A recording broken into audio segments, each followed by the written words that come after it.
I'm Florence Quinn. I'm the president of Quinn PR. I've been in business for over 30 years. We have about 52 employees working out of New York. We started out in New York, then we opened Miami, then LA, and most recently London. I always knew that the exit strategy for me was to sell the business. Once I met the firm we ended up selling to, I realized that this is the next great thing for Quinn. Before I made the decision to say this is the time to sell, I took a baby step by making sure the profitability and the growth was where I felt it needed to be.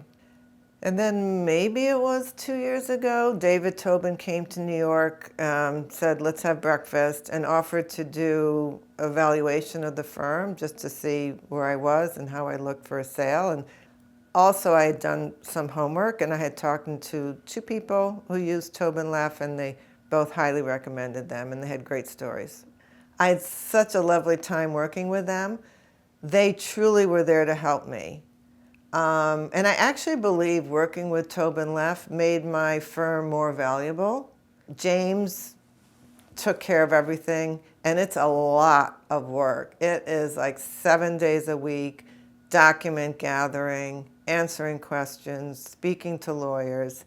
It's a big job, and James kept everything going smoothly, everything organized. Like, he managed the whole process for us.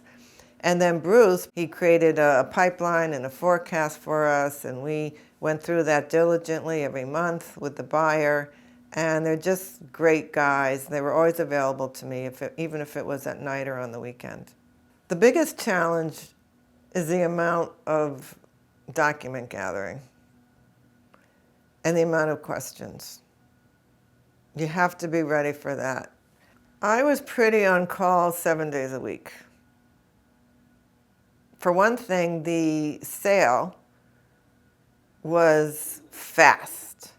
And even the guys at TobinLeff, James and Bruce, said it's the fastest closing they will have ever done if they can pull this off.